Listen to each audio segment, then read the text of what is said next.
Welcome to the Choosing Happiness podcast with me, your host, Rudrani Devi, the Happiness Lady.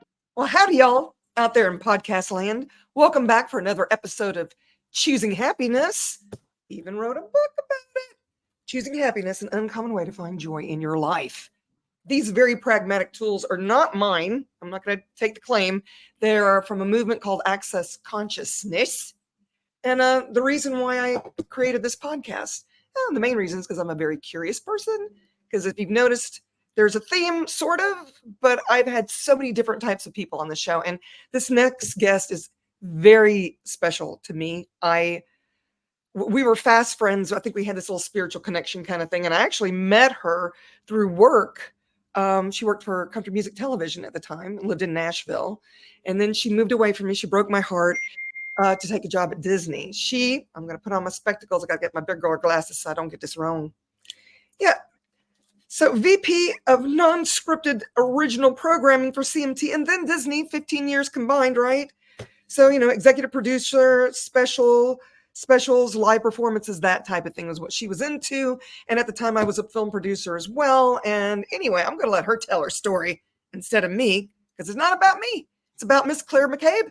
Thank you so much for being a guest, agreeing to be a guest on my podcast. I know my listeners are going to really enjoy you, lady. Oh, gosh. I hope so. Well, thank you for having me. And I'm glad that we're all choosing happiness, because in these days, it can be hard to find, right? Whew, Lord, y'all. We are talking in May of 2024. We've all been through a lot. We've been through a lot. We're trying to come out on the other side, and we've noticed that it's never going to be the same, is it, Claire? Never. It was a big 2023 was a big year. I was part of this. I like to say I was part of the 7,000 layoffs at Disney in 2023. Wow. I know, right? That's and it's funny. It was okay though. I was okay with it. Of course, where the business has gone in the streaming business and television and everyone, I'm sure anybody who pays for a single streaming service understands what's going on. So I don't need to get into the details of the business, but knows it's a tough business right now. Right, it really is. But it's my listeners may not understand, because they're not, most of them have never met an executive producer of programming and all of this. What actually was the demise? What actually led up to that? I'm curious to your take. Oh man. I mean, they called Netflix a disruptor. They came in and disrupted. Quite frankly, it's that simple. They came in and they told you all that you could get it whenever you wanted it, and you could get it all at once. You could go buy your whole bag of candy and eat it at the same time. You didn't have to wait and spread it out over episodes. Yeah, true. They spent a lot of money on talent and content. I mean, they really disrupted the business. And I did a lot of binge watching, so I know, and I was thrilled because I, couldn't go anywhere. So here I was watching one episode right after the other. I actually, I have a Netflix account. I do. I'm part of the problem. Yeah. Well, listen, I think everything has to get disrupted. I think disruption's great. I'm not opposed to change.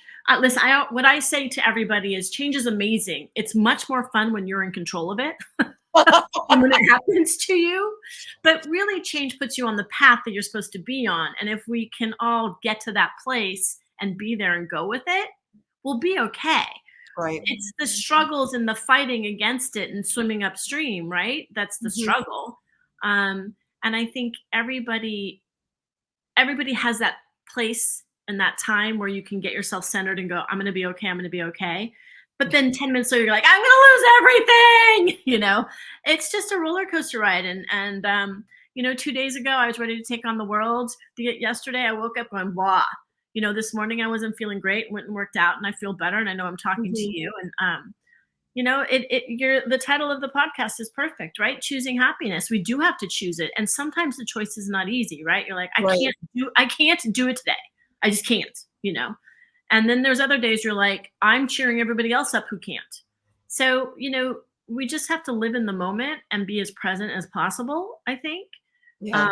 And allow ourselves. I mean, I have a lot of people tell me to give myself grace and be okay with the down days. Because I'm type A. I'm not an executive producer because I'm not type A, So there's that. Well, I totally get it. It's like I have to keep myself accountable. So I have, and it was so funny because my trainer actually said that this morning. She said, if it wasn't for you guys, because I do it online. So if it wasn't for you guys, I would probably still be wandering around the house going, should I work out today? I don't know. Maybe I should work out today.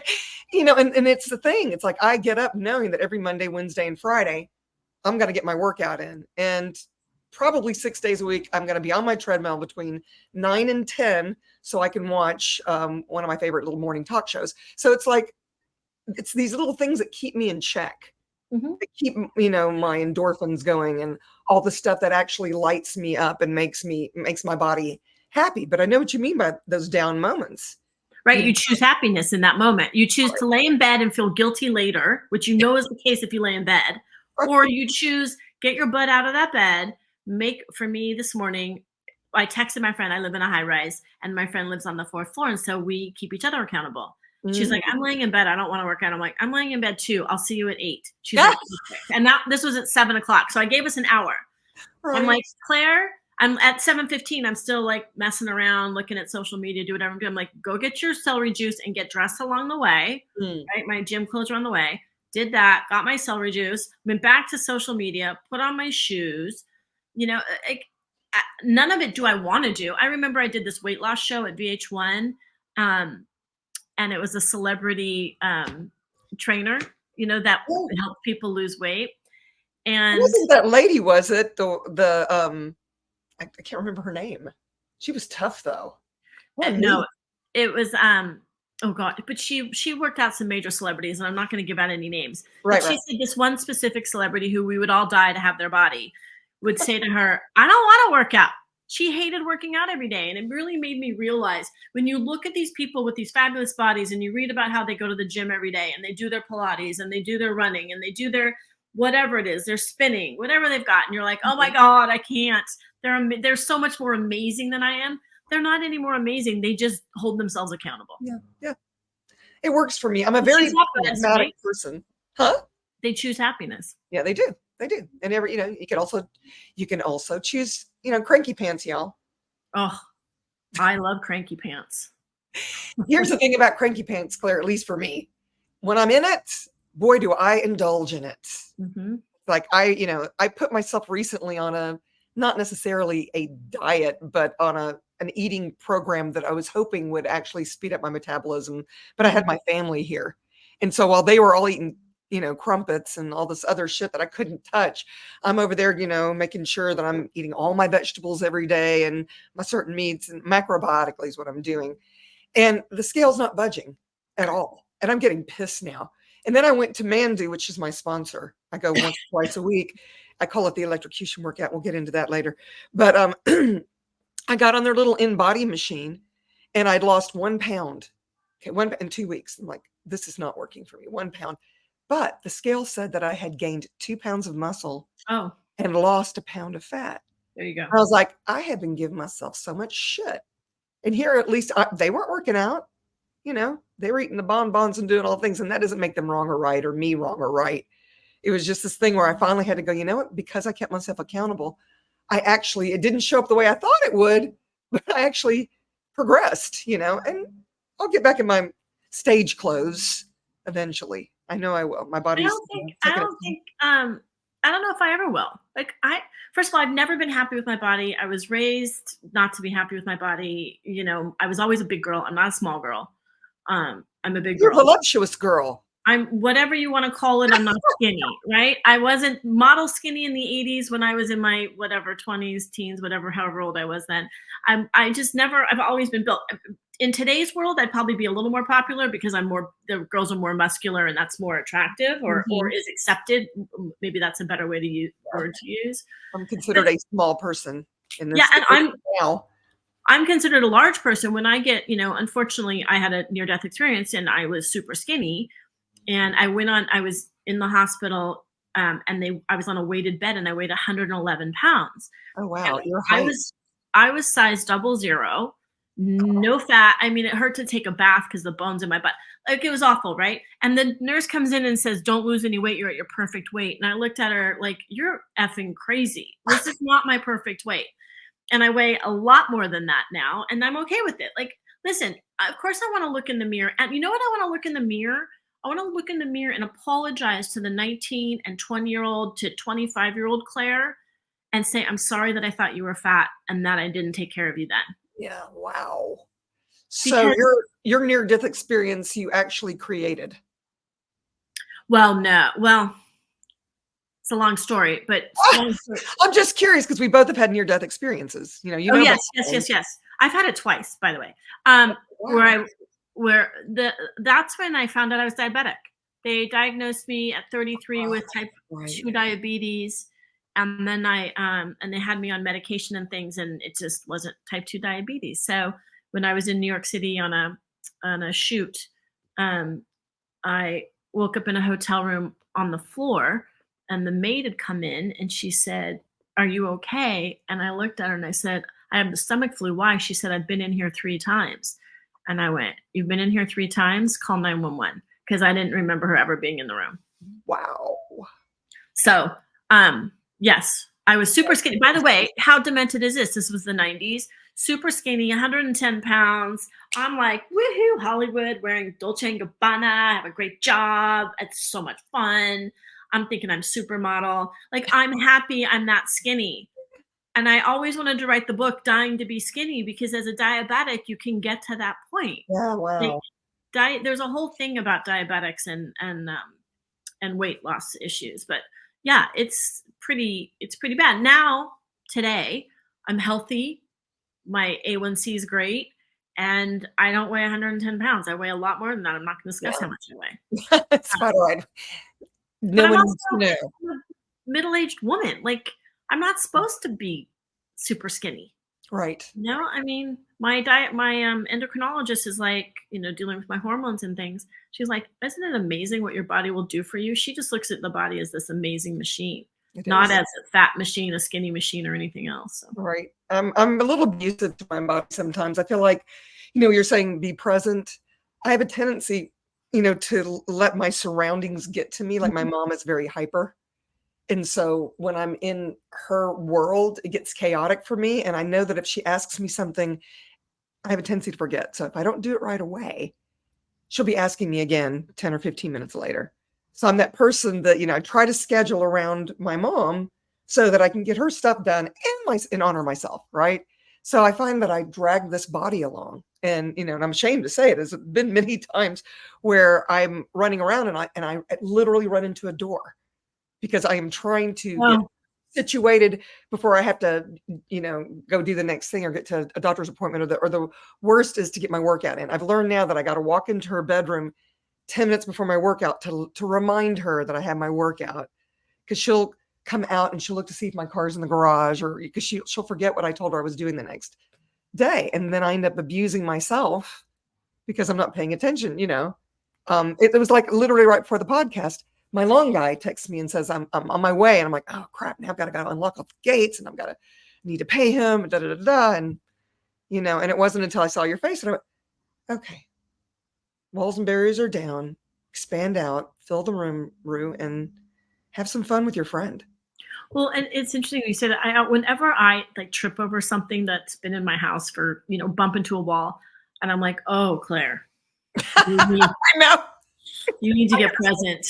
Like, you just ran into the wall that you've walked past for 11 years. You're so many steps ahead of yourself. I fell down the stairs one day, not here, and I was fine. But I was like, that's because my head was already at the car and pulling out and at the office. I hadn't even gotten to the car, but my brain was doing meetings. Yeah. I was preparing for those meetings, and I'm like, you can't even get down the stairs without being present. And I just think that those are moments where somebody who's looking out for us is like, hey, lady, you need to slow down a bit. Take a break. I think, I'm ADD, ADHD, and I don't take anything for it. And I think that the reason why I used to count my steps when I was a child and make sure I ended on an even one was to keep me in my body, because there was just so much noise around me, and I couldn't cope with it. Now that I know what it is, I can actually see it as a strongness and not a wrongness. It's like, I feel like it's a superpower in a way, that I actually have these issues, because it makes me be so pragmatic. I mean, you should see my closet. It's impeccable. It's impeccable. And if you go into my cupboards, all the soup cans are facing the right way. I've got the expiration date written all over everything. And then I can be gone for one weekend or 1 week teaching classes somewhere, and I'll come back and Celeste has managed to just mess it all up. But you can't, can you still not let that go? No. Yes. Yes. I mean, now I wait for her to walk away and then I straighten the towel out. I don't do it in front of her. I used to be that way. By the way, I think really living in Nashville too took a lot of that out of me. I just had to start to let go because, well, I wasn't very popular. You're not very popular when you're fucking cleaning everyone's shit up. I know. They're like, they might like it like that, Yeah, So I realized, you really can't impose yourself. And by the way, it's one thing in my life. I'm a Virgo. I'm as type A is like everything's organized, but it's not it used to be labeled and it's not labeled anymore. I don't label it. And I used to like not throw things in a bin. I'll throw things in a bin. Like there's some things because it was taking time to do that. And I wanted that time to do other things for myself that I get enjoyment out of. And yes, I get enjoyment out of organizing. I was going to say, I love it. Yeah. And I help people organize their houses and friends and do design type things like that as well. But, I just I didn't want to be the person when I have a staff, I know how I want things to be, but I always let them figure out their way. And if their way is better than mine, awesome, let's do it. And if it's not, I know when to stop and go, okay, guys, I got to keep us on track before we go over budget, miss the dates. Here's what I think we should do. Mm-hmm. And or I try, because who wants the person that's telling you what to do all the time? You want your own freedom, I had to give up the control thing. I'm such a freak of magnitude. And I didn't realize I was doing it because I wasn't used to I was the one that would go to my mom's house and I'd just stay just long enough to say hello to everybody, maybe a couple of nights and then I'd leave. And they would all stay for like a week or two. Well, now it's my house that they descend upon. And I had to finally let go of the control because I didn't realize what a pain in the ass I was being. I was blaming it all on them. But my sister, I remember my mom was like, are they going to get here? I don't know when to throw the pasta down. And she had the water boiling for an hour already. I'm like, Mom, you know what? We're going to have appetizers anyway. Let's just shut that off. And my sister's texting me and she goes, I'm so sorry. We just haven't left the house yet. We're waiting. Everybody's having to share a shower. And I was like, hey, you know what? You get here when you get here. Just text me when you leave the house. And that way I can give her an ETA. And I could feel my sister sighing a big sigh of relief because I used to be like, hey, we got to stay on schedule. Y'all need to get here. Blah, blah, blah. We're preparing this and then we got to, it doesn't help. I mean, and the thing is it's an illusion to think that you can control anyway. You don't want to yourself, maybe, but. By the way, why do you want to control anything, right? Yeah, I mean, what you really want is an easy life.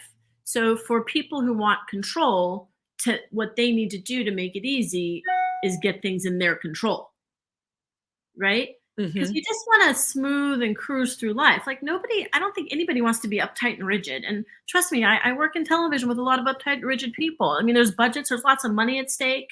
There's lots of things going on. And it's just, I just don't feel it has to be that way. I think I've changed a lot in as I've grown up in the business, partially because of security, right? I know what I'm doing. I don't have anything to prove. If you ask me to produce anything, I'll figure it out. If I've never done it. So I don't have a lot to prove. So I'm open to like letting people do things their way. It doesn't have to be my way. Right. And the best products come from group think, right? Of like someone saying, well, what about this? And then you going, oh, we did this. Now you're getting something original and new and different versus one person's way that tells you how to do it. And then everything starts to look the same because it's the one person's way. Right. Yeah. And that can be very boring too. I mean, I represented a lot of music video directors, and they all had their own little ways of doing things. And sometimes that would be a draw, because I can remember I had the guy that did all the Shania Twain videos, and she liked the way he lit his women. So she was always wanting to work with him. It got to the point where we didn't have to be in competition and write treatments anymore against other directors because she would just directly come to me and be like, okay, our next song is going to be this, write us a treatment. And if they didn't like the treatment, we would just write them another one. So in that case, sometimes it is a battle look, but it can get boring too. Because I can remember putting together a reel for him once, and he is a phenomenal director. He's actually not with us anymore. He passed away. But he he had such beautiful stuff. But I didn't have a variety to put on a reel. You know, I mean, I was proud of the work that we produced, but it was this strange sort of, oh, I've already seen this. I've seen this before. Oh, this is, okay, kind of thing. So. Well, you asked me what's right, what I think's wrong with television. I think that's part of what's happening is the creativity. The business is running the creative isn't running the business. Ooh, so speak to me about that. I think that, I think that you start to have one person's voice and they want it certain ways, right? For the business reasons, to make money. Sure. That's why you're seeing all the IP and everything sort of regurgitated in a different way. Yeah. And I think you sort of, in the meantime, unknowingly, what's happened is you've lost sort of some new creative voices. You've stripped people of originality, creativity. And it's become a business, which is fine. It's always been a business. I'm not to make money. I get that. Yeah. It's not like, we're not the independent film, right? Like, right. It's not all indie films and how's it all going to happen? I get it. I'm not, again, that's not the deal there. But I do think when you start to strip some of that away, you lose some choices. I just remember developing ideas and you tried things, Right. So. Yeah, it's like throwing spaghetti to the ceiling. Is it going to stick or not? Is it done? Is it what? But the thing is, not everything has to be spaghetti that's going to see if it sticks, because there's certain people that they're going to cook it just right, to stay on the spaghetti metaphor. Like, so there's certain people you go to and you know what they're going to deliver, but then you should go to some of the other people. You're like, what kind of spaghetti are they doing these days? Like, maybe they got something different. And like, I mean, I don't think pumpkin ravioli was a thing probably in the 60s and 70s. Somebody came up with the idea. Like, where's our pumpkin ravioli for television in 2024, So I think some of it's, you lose some of it. And again, I don't, in no disrespect to the businessmen, I get it. Like, they've got a job to do. But I think you should be able to have some be ultra creative and some be what is expected. And you should be trying on the ultra creative, these random things, and seeing if people are responding. And then you have your, safe bets of like, oh, there's a good chance that'll work. They did it before and they did something similar. So, it's not as big a risk. Like a formula. Well, for example, I mean, The Big Bang Theory, which my nephew introduced me to. I mean, I never watched it because it looked so stupid. And then nobody was playing with him. And I said, hey, what do you want to do? And he goes, I want to watch my show. And he had recorded them on VHS way back when. We had one of those TVs where you could just, and slot it in there at my mom's. And we started watching it, and within 3 episodes, his whole family was on the floor in my bedroom, my childhood bedroom, all watching this show. And I became addicted to this show. I love the clever writing and all the things. And then there's this spinoff, Young Sheldon, that they just did the last episode. And now they're taking off with Georgie, which is, Sheldon's. So it's the formula in this case is working, although the shows are so different from each other. Well, your characters are different on that show. Yeah, very different. Yeah. But I liked both. And I don't know if it was because it was the spinoff or if the acting was just, they had amazing actors on. But I think that the interesting there is they took time and they invested in them. Yeah. What I think because of the binge programming, the opportunity for investment in audience investment is less, especially on linear TV. Like if they're not into it by the 3rd or 4th episode, that thing's yanked. Right. So, and unfortunately streaming, what people aren't realizing is they're yanking from streaming too for financial reasons as well. But that's what I mean by it's a business. I always thought streaming was going to be our VHS catalog. We didn't have to keep them in our houses anymore. No. True story. Yeah. Huh. It never shows up the way you think it's gonna. It's the same way with music. I mean, you can't really buy music anymore. It's always free now. I dropped an album in the beginning of 2020 thinking that I was going to be doing a showcase, and then COVID happened, and I still have the website up because I can at least point to it for people, and now it's paying off because I'm a producer that wants to work with me to sing demos to pitch, and I never thought that that's where I would be using my singing or my talents. I just wanted to play out. There's also a website. I'll have to find it for you because I read about it. There's a whole business, like you can take your music stings and give it to a music library, a TV music library, and then it's getting used in commercials and all of that. Then you're getting paid for it. There's a whole business in creating music. I'm like, what? That's the thing about today. It's like, Yeah, I actually knew about that. I've had 2 of my songs have been approached, but they weren't going to pay me enough for it. I know it sounds really weird because I brought it to my attorney and he said, yeah, that's actually a bad deal. And he might have been wrong. I don't know. So I would like as long as you own your publishing, you're getting paid. If you're getting paid pennies, you're getting paid pennies every time it's used. Right. Well, yeah. So the whole point is I don't have it out there unless it's published. So I'm through Broadcast Music Inc., BMI Music Publishing. I got signed when I was the lead singer of the Paper Dolls. They actually approached me after a show. We were touring with a boy band that was very popular. So we kind of rose to the top pretty quickly. But that was in the past. That was a long time ago, y'all. The Paper Dolls. Anyway, I digress.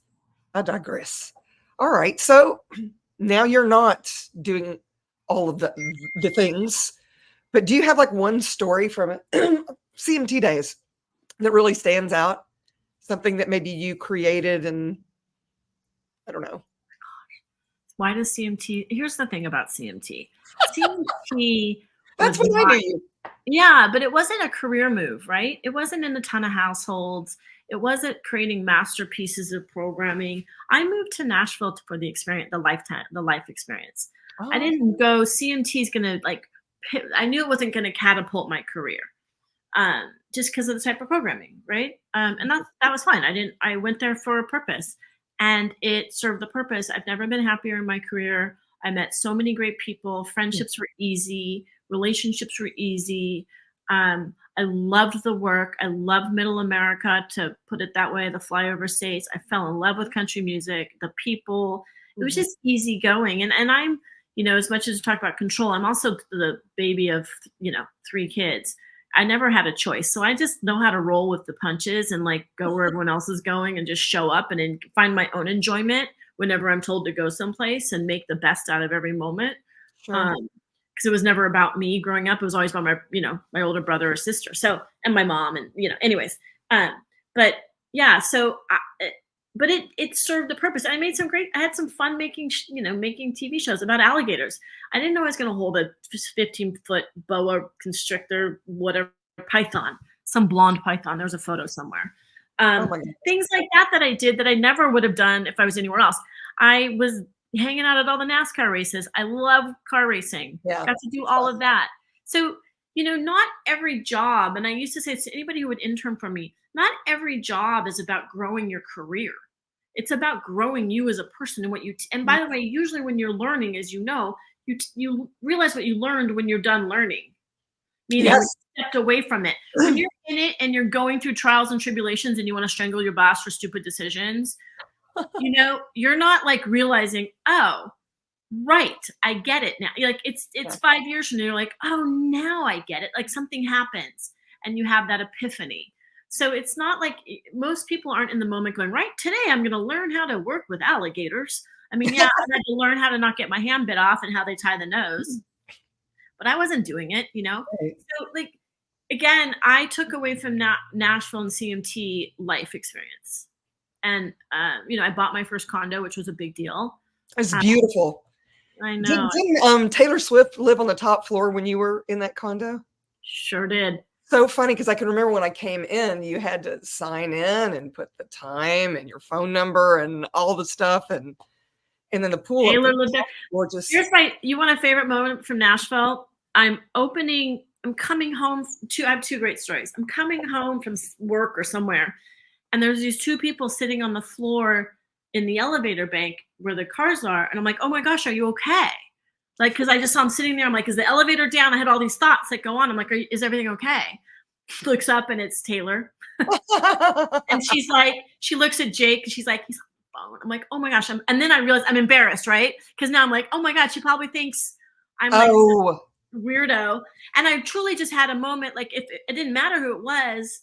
I think the weather was bad. I just wanted to make sure that there wasn't, any problem. Sure. And I was so embarrassed. I'm like, oh, okay. And then another time, the garage doors open up, and there was like the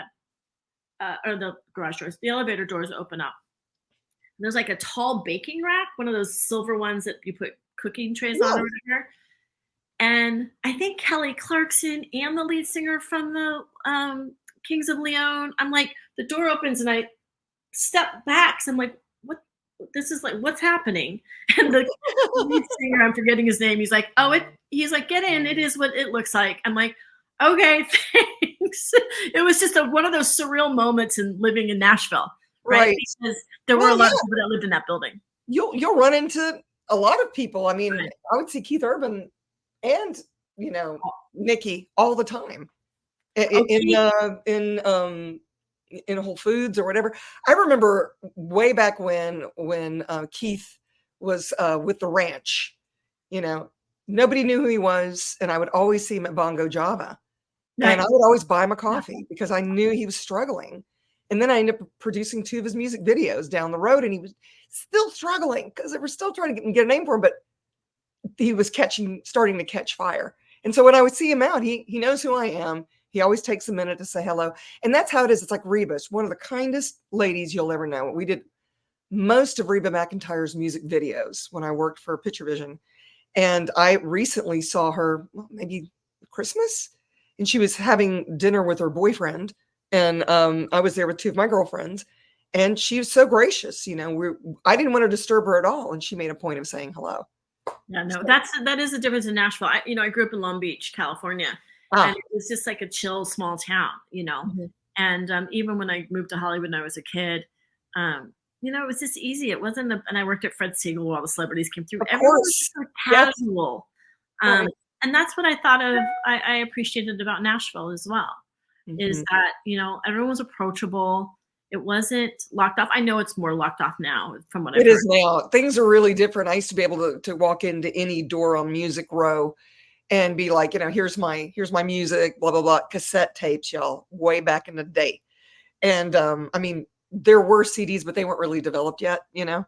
So I would walk in with my cassette and I could get a gig or get a recording gig or whatever. And, you know, now that I've just recently decided to dip my toe back into that, it's been a little tough. I mean, I've had to, it's like, you know, when there's wind, the ship sails and it just glides and it gets momentum. And that's how it felt when I first came to Nashville. But, you know, the wind hasn't been up very recently. And so I have to row a boat and it sucks.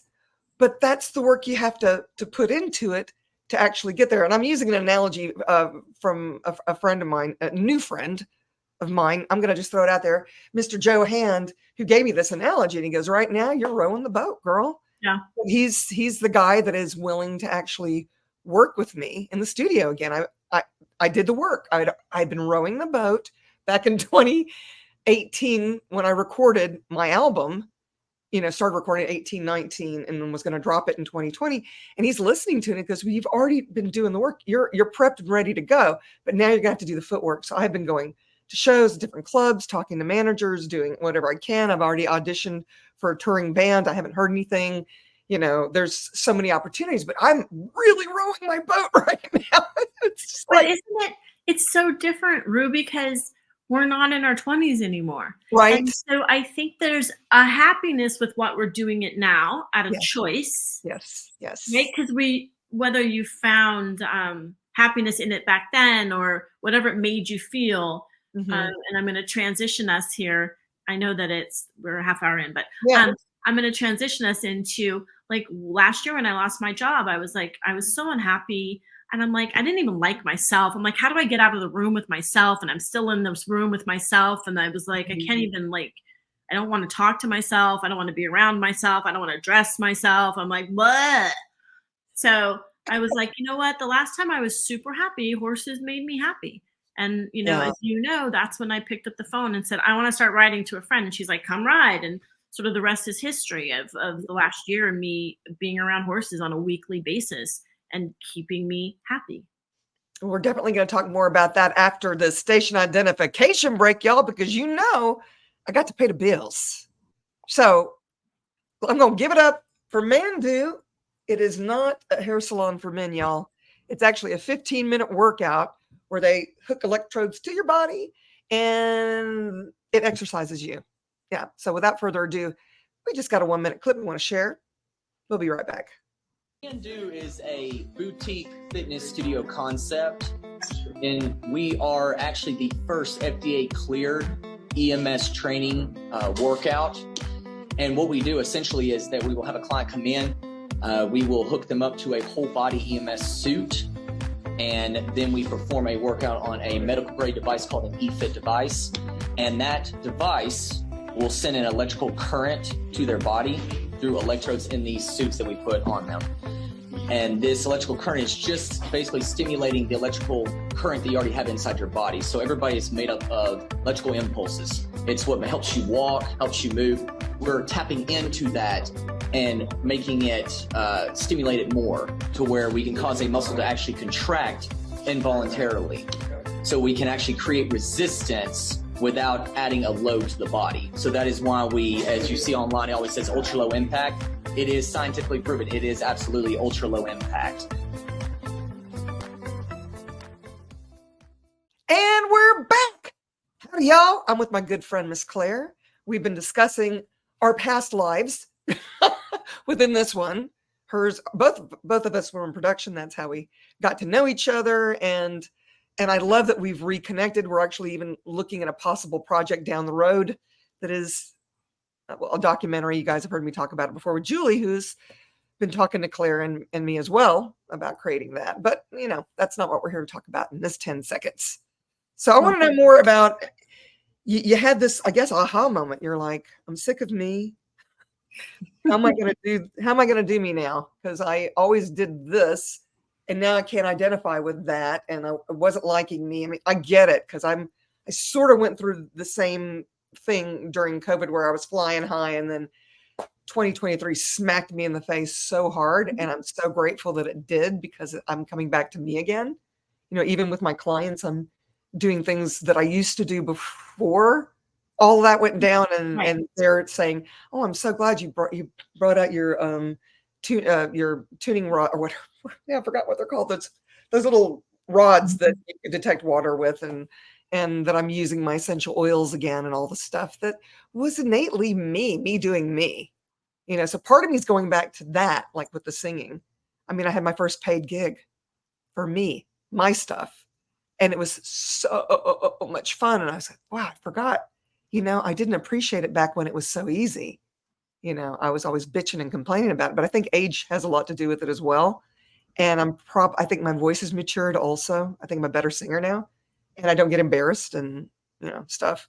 But okay, so horses. So you called a friend who had horses, evidently. And then what happened?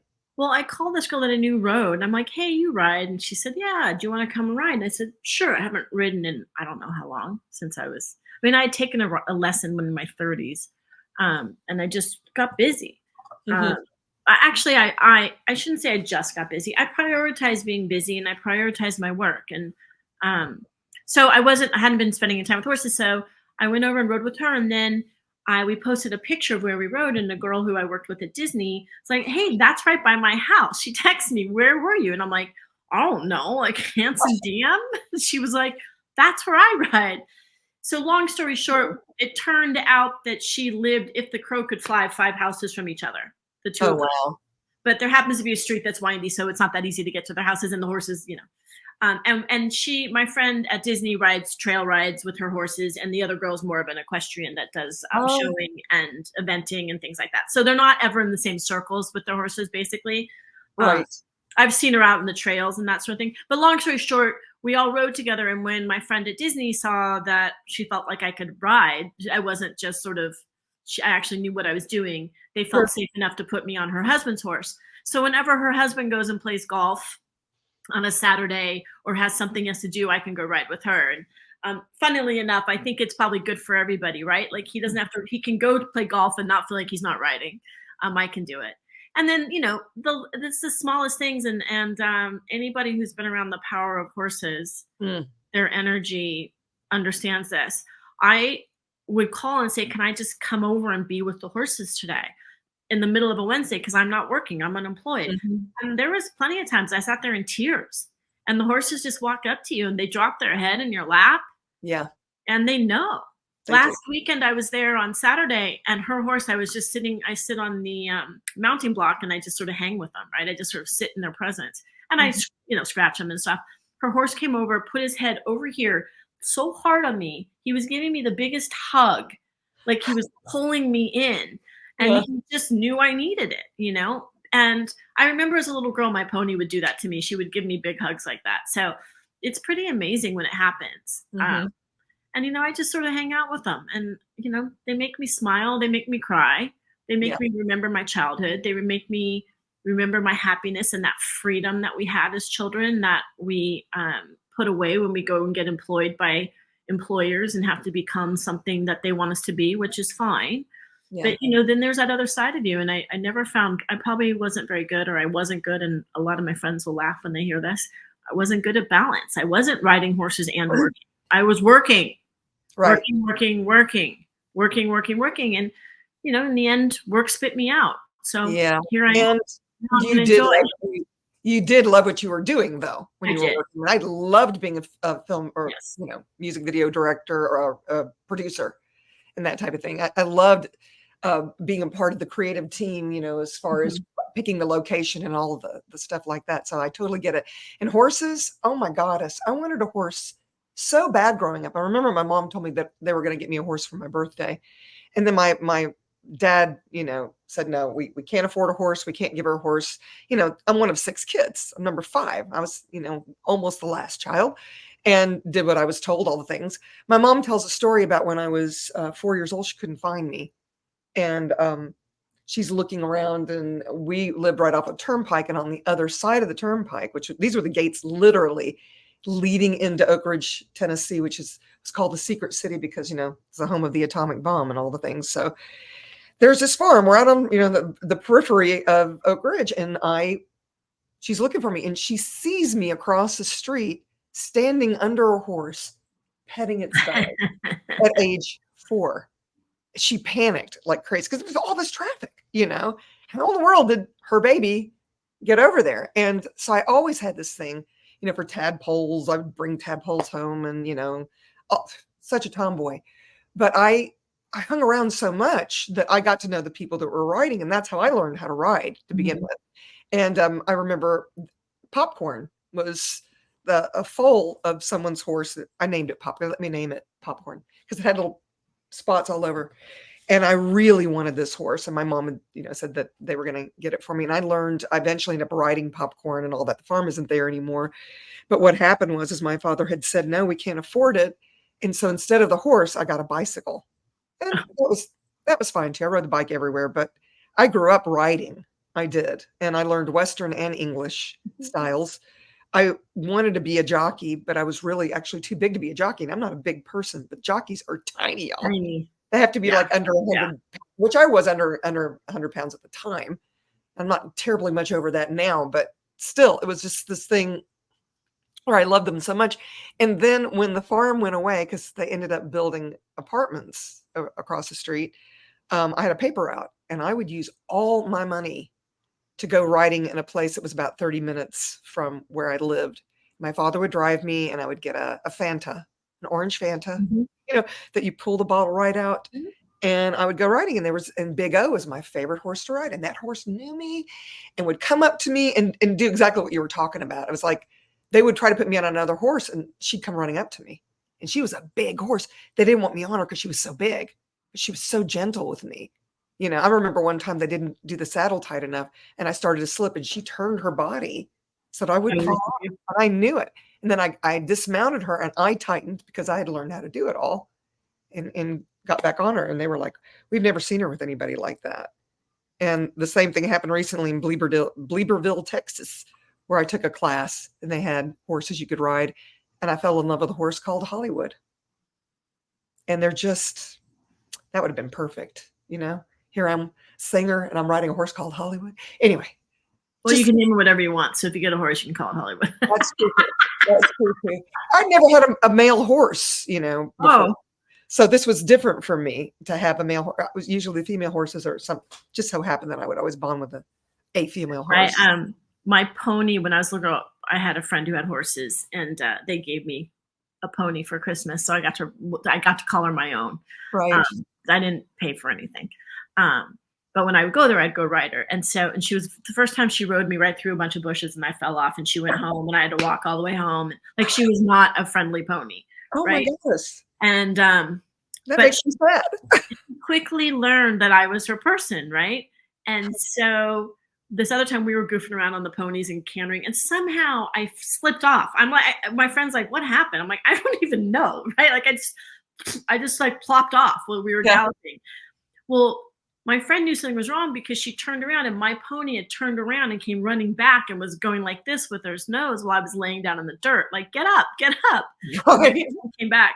But that's because we had bonded and her rider had fallen off. She's like, "Wait, are you okay? What are you doing down there?" So they do connect with their they know their people, and they understand energy better than any animal. They say they feel your heartbeat 4 feet away, like some crazy amount. And I find if I go to the horses and just lay my hands on them, yeah, it's very healing. You know, and they slow down too. Yeah. They know you're trying to slow down. They'll slow down everything. Yeah, they're very intuitive. I mean, I find it interesting. It's like if your brain is wandering while you're riding a horse, they will quickly, say, hey, get your attention and be like, we're together now. You don't need to be thinking about work or whatever. This is the thing about them. You have to be present. It's a 1,200-pound animal. They will run you through trees. They will go. If you're not paying attention, they will just wander off because you're not telling them where to go. They're like, "I'll go left." Try to eat grass while you're riding. Exactly. They're like, "There's some water. I'll go play in that. There's this. I'll go do that." Like, they're just going to do because you haven't told them what to do. They'll listen to you. But like and I remember when I took my lesson when I was in my 30s, I was working at Disney back then as well. A different time. I wasn't there continuously, but I took this riding lesson and my BlackBerry had gone off, and so I was checking it. And the trainer's like, "Claire, what are you doing?" Because my horse had gone to the middle of the arena, just walked into the middle, and I just was just checked out. And there was 2 things in that moment that I knew. I'm like, "Oh my God, I can't be riding these horses, and oh my God, I'm working too hard. What am I doing? Right. This is craziness." So you do have to be present with them. But you have to be present. You should be present with all animals. You should be present, as much as you possibly can. But it is for the happiness portion. I found my happiness. It's been a year of horses for me, and I want to go back to work. Of course, I miss being creative. I miss collaborating. You brought that up. Yeah. I miss all of that deeply. But I also think I needed the break. I had a little PTSD, for lack of a better word, of not wanting to go back into the same situation. I love Disney. Has nothing, whenever you're in a position, it's never about the job and the place. It's not about Disney. It's not about CMT. It's not about MTV when I worked there. It's about the people that come in and change and the people that you're working with, and you have to get along with them. And the companies take the blame, but it's really the people that are, where the breakdown is. And I'm not even going to call the people a problem. It's a relationship. I always wanted to write a book. There's really no difference in dating and work relationships, except when we stay in them longer, right? Because it writes us a check. Yeah. So we stay in these relationships way past their, expiration date, trying to make them work, which is what we do in personal relationships. All this stuff we try to do, and it just doesn't work, right? It's just not working, but you're afraid to leave. And how do you get out? And all those things come into play. So you kind of hang out longer than if it was a dude. I used to say to my friends, like, if this was a dude, my friends would probably pack me up, move me out of his house, and pack me in their house and say, "You're not leaving this house." Like, right? They wouldn't let you be in that relationship. Yeah. But that's funny that you put it that way. That's so perfect. That's so perfect. But we do it because of the paycheck or, the roof over your head or whatever it is. I'll never forget after my divorce, all my friends came up to me and said, "I am so glad that you divorced that douche." And I'm like, "How long have you felt this way?" "Well, since before you married him." And I was like, wow, why did I not see it? It was this really weird situation where, I got sucked in, and we did stay at it way longer, way past the expiration date than we should have, Well, by the way, people have said that about me staying in my job. So like, "Claire, you're there way too long. You should have left." I mean, and so it spit you out, which is what happened to me in my last situation. The organization basically, in an interesting way. And I learned so much, and I still love the tools and all the stuff, but I felt I got spit out, and I was like, okay, but it brought me back to this love of music, which, I I'd left in the distance. It's like, because everything happens for a reason. And in our heart of hearts, even Mhm. if it's a personal relationship that you're breaking up with and it's super hard to let go, you Mhm. know you're not supposed to be in it because it's not the one you love. You don't love every minute, whatever your reasons are.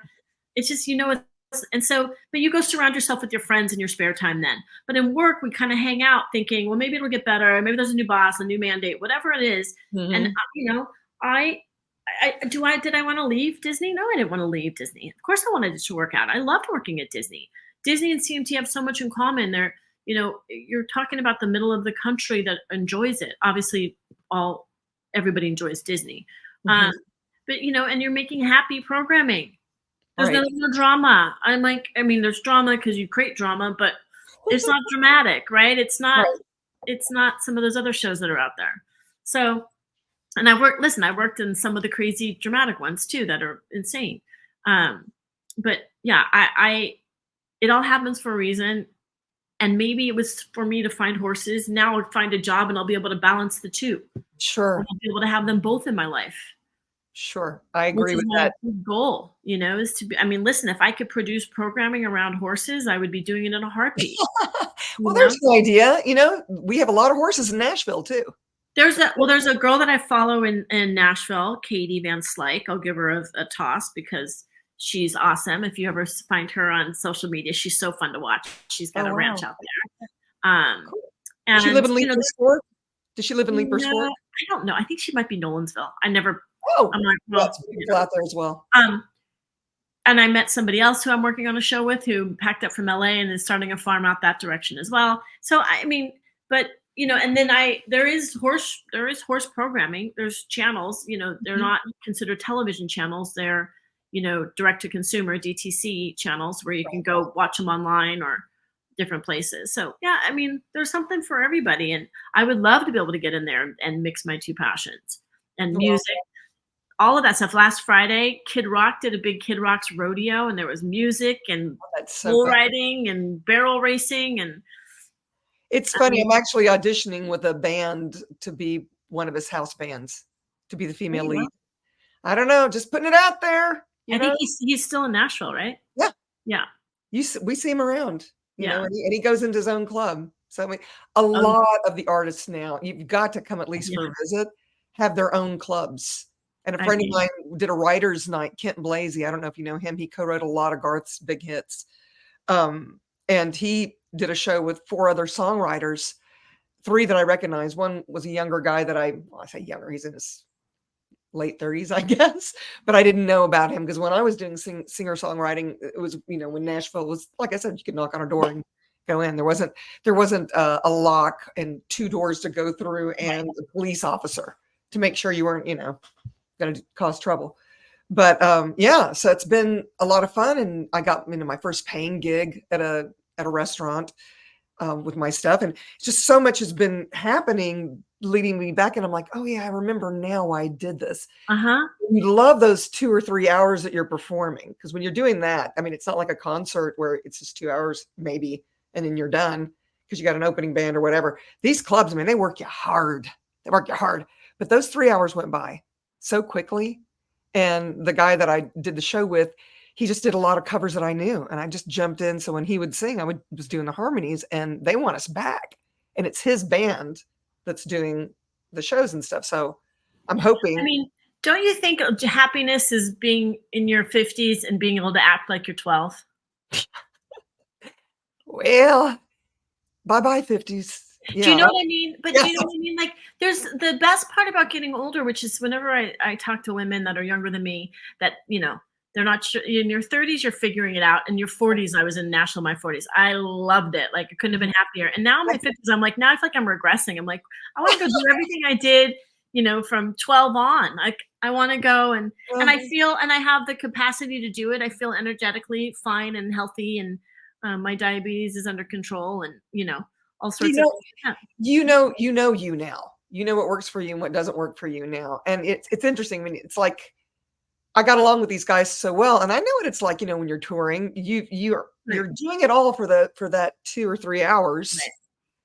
Right. But you still got to be with these people. So it's like a family, So you better like your family, I guess is what I'm trying to say. And I was really lucky when I was in the all girl band. We all had fun together and we ranged. I was the youngest. I was 20. I think I was like 20, 21, something like that, because I went to college at 16. And the oldest girl was 36. And she and I did a spinoff to where we were like playing Hojo's, Holiday Inns, where she would, play keyboards and Howard guitar. Johnson's is Hojo's. Oh, that's right, Howard Johnson's. Well, it was actually. Don't get your Hojo wrong. Oh, no. I'm in the South, yo, and I messed it up. I mean, come on, everybody. Listen, we would stay at Hojo's doing tennis tournaments every weekend. I know about the Hojo's. Oh, they had a terrible breakfast too, didn't they? I mean, but they did have like what was it? The pasta. We'll get back to the pasta stuff. I remember one thing. I'm sure they just took it out of a can and plopped it, those little O's with the spaghetti O's. By the way, when I was a kid and traveling, are you kidding me? Anything eating out was fancy, and I didn't care if it was a Hojo's. I'm like, I'm in. Tony's was my favorite. I was having a conversation with I had family here because my brother got married last week, and we were talking about how special Shoney's was because we had like 3 things in my little town. We had Shoney's, we had McDonald's, and we had Pizza Hut. And if we got to go to one of the, I don't remember when Kentucky Fried Chicken showed up, I was in heaven. I thought, wow. And now you couldn't pay me to eat any of that stuff.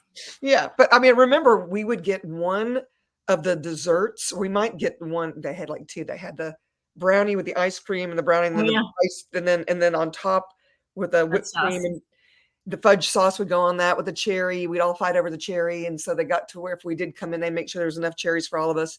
And then they had the pie. And so if we were really good, we had both of them, and we'd each get a bite of it. When you're one of 6 kids, right. My mom was trying so hard. She was selling Avon at the time, door to door. That's how she learned to speak English. And I remember she'd take me with her because I was too small to leave at home, and I would help her with her English, all the stuff. And so she would use that money to take us out because my dad didn't believe in wasting money on restaurants. Right. Yeah, I don't remember. I remember eating out for special occasions as a little kid, but I don't remember eating out. It's so different now. It's like people eat out more than they eat in. Yes, and by the way, healthy food costs more too. That's another absurd thing that's happening in society.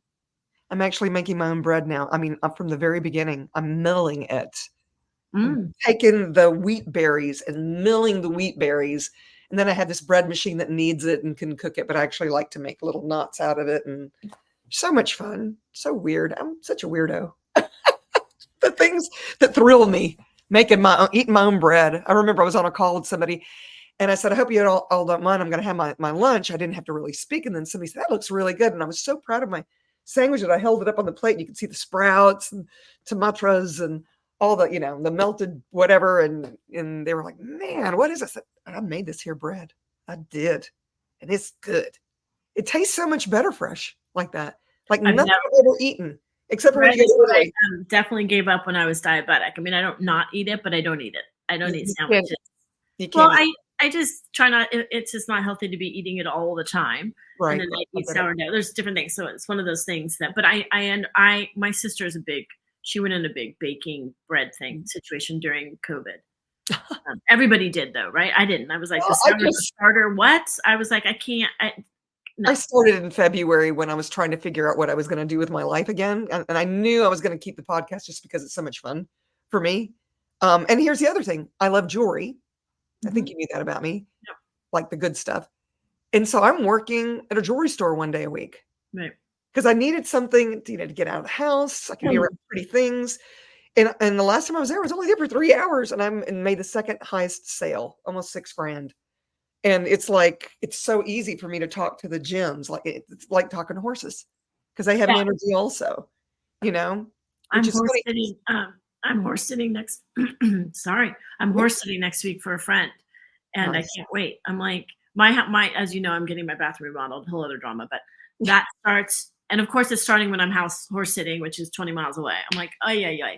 But, I can't wait. I by the way, she laughed. She's like, you don't have to spend the whole day with the horses. I'm like, no, it's okay. I just like sit in their presence. I'm like, because I don't have a job to go to.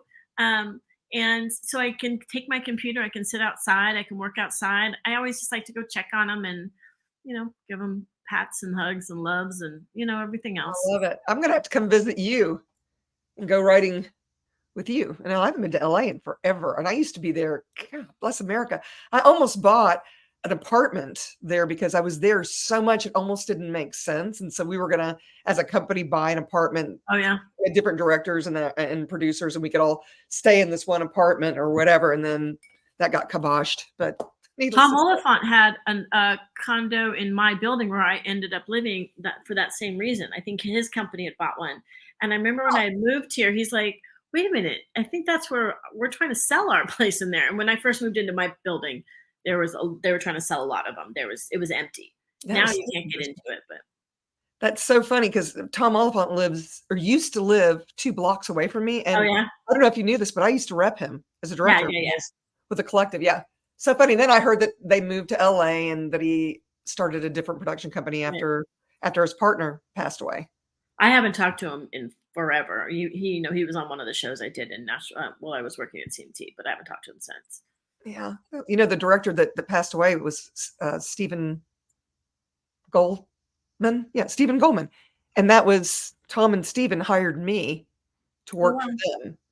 So from Picture Vision, which was John Small, which I'm actually going to have him on the podcast. Oh my gosh. There's a name I haven't heard from. I know. He bought a house because I told him, I was the representative of Picture Vision. And I told him he would fly in to do these different videos and did a lot of Garth videos too.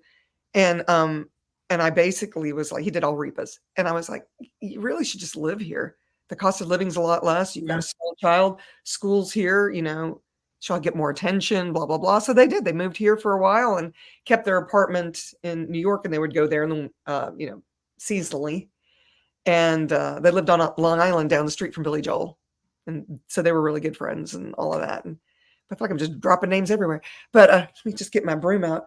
But this is the world I lived in, I went from production to teaching classes, but I came here to be a singer. So I feel like I'm having this full circle moment, No, you're doing the same thing. It's like you came with one thing, you did another, and now you're bringing the two together. Yeah. Yeah. I had a lot of wind in my sail at that time.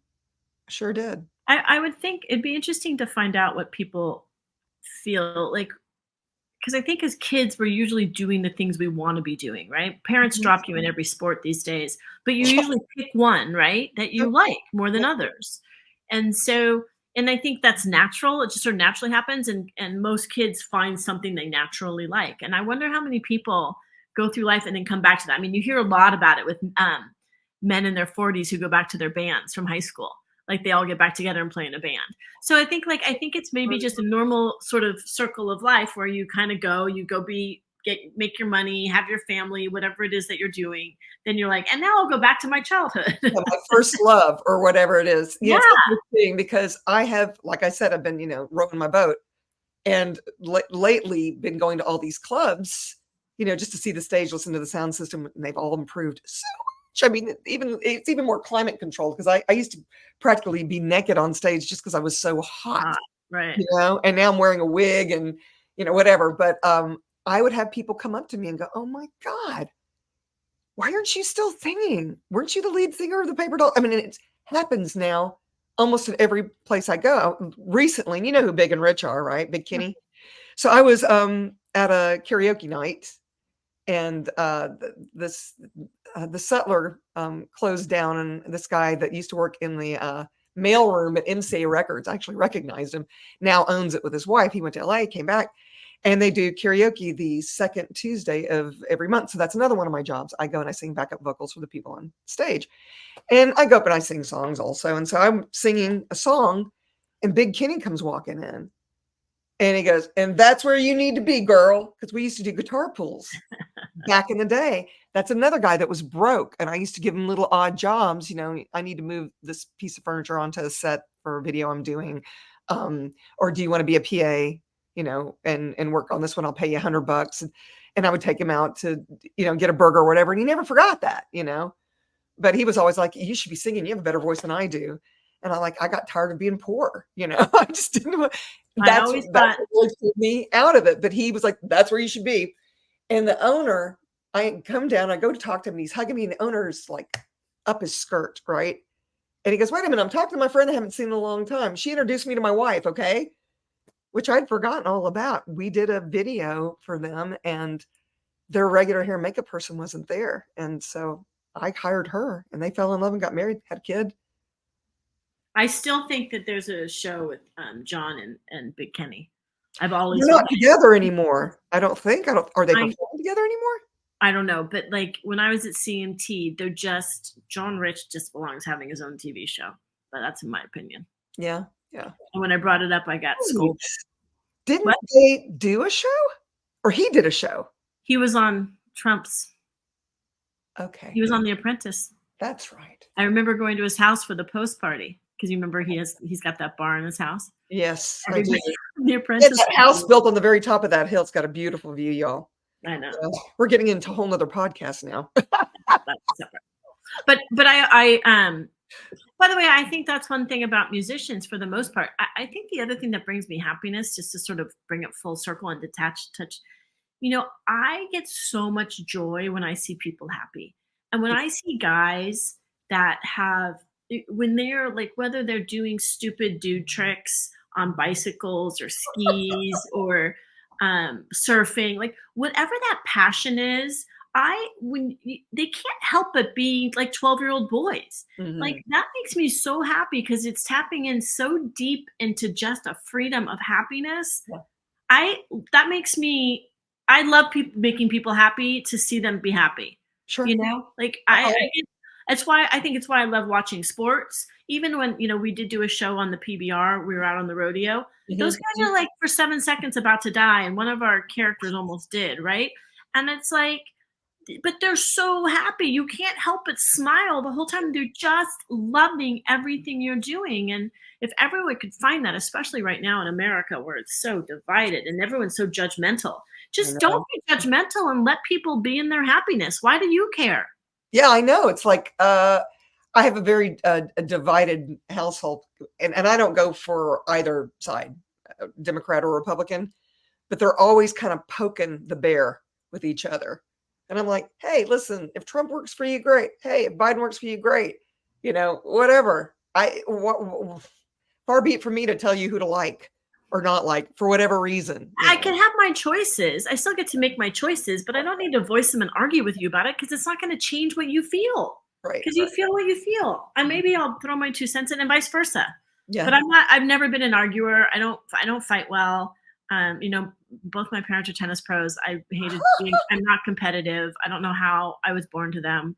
And especially when people start arguing, I'm like, I'm out. I don't want to be around it. I'll tell you what, that's what I was saying in the beginning. I finally gave up the fight. And I think that was the gift of moving my mom in because I was such a control freak. Hey, she lives with me. It's my rules, blah, blah, blah. And my mom's very bossy and all of this too. And I finally had to go, you know what? She's just this way. She's going to be 91 on the 23rd of May. And we're leaving actually for the Bahamas tomorrow for her birthday. So, and all the stuff. So I've got family coming to take care of the house and the cats and all the things, but I had to finally go. I don't want to grow up and be just like her because I could hear myself sounding like her. And I thought, I don't have to choose to plagiarize my mom. I get to be me. So that full circle part. Yeah. Coming back to me is definitely me choosing my happy. And it's a really weird, murky sort of time for me right now, but it's giving me an opportunity to see what actually works for me, what doesn't, what really makes me happy, what doesn't make me happy. I had somebody recently go, but are you really happy? And I said, actually, I'm probably more happy now than I was before. And I just thought I was happy. By the way, I don't know if I'm happy, but I know I'm not miserable and taking it out on everybody. Like, I'm not my happiest, right? Because I'm going through a lot of change. And change is unknown and insecurities and fear, all the stuff when we're frozen. Yeah, I get it. All that stuff that comes up with it. So, but I'm okay not being happy, and I choose who to be around on my unhappy days, and then I try to find happiness on other days. I love it. So, we already know that you get your happy on by riding horses, because that's usually my last little question. Yeah. My speaker or whatever. I'm like, my guest, all those people out there in podcast land and all the other platforms, whether you're watching on YouTube or you're listening on your radio or whatever it is, radio, like nobody listens to radio anymore. I usually ask, how do you get your happy on? What do you do just for you to get your happy on? We know it's horses. Is there something else that you could share? I think I just said it. I just get enjoyment out of seeing other people happy and making other people happy. I had a friend text me this morning, and she's got a job interview. You know, there's a lot of us laid off, so we're all trying to support each other. And I'm so happy for her. Like, that can make me more happy. And what I wrote to her was, like, let me know if you want to do a test run on an interview, or how can I be there? What can I do for you? Just let me know. Like, I get joy out of making other people happy. Same with kids, dogs, animals, you name it. Yeah, you know, true. There is a satisfaction to that, isn't it? You almost get more out of it than they do. You know. So, well, cool. I'm really, really grateful to you for being my guest, agreeing to do it pretty quickly too, because I think I only asked you 2 or 3 days ago, and you were like, well, I asked you before, and you said no way, and then you came back and said, hey, I actually watched one of your podcasts about horses. I know, but it wasn't that ironic. Yeah. I've had a couple on there about horses, because we have classes in Access that are specifically for the horses. Energetic synthesis of what is it? It's ESSE. Now I forgot what it stands for. I want to go and learn how to do the body work on horses. That is something I'd like to go do. I'll give you an introduction, because I know the guy. That would make me so happy. Yeah, there you go. I got your back. By the way, on my side, just so you know, I'm totally frozen in a really weird spot. So I'm hoping on your side it's all right. Oh no, it's fine. We can render all that out. It's the internet's catching up with you, so no worries about that. So you guys, if you enjoyed this podcast, you know, someone that this could be a contribution to, please share it with them. And if you like these conversations, hit the subscribe button, and you'll always know when one's dropping. Okay. And again, thank you to my guest, Claire. And until next time, y'all, ciao for now. Mm-hmm. Thank you so much for choosing happiness. If you've enjoyed this podcast, please subscribe, share, and give us a like. And if you want more happy, subscribe to the Choosing Happiness membership, where you can play directly with me, Rudrani Devi, the Happiness Lady. How does it get any better than that?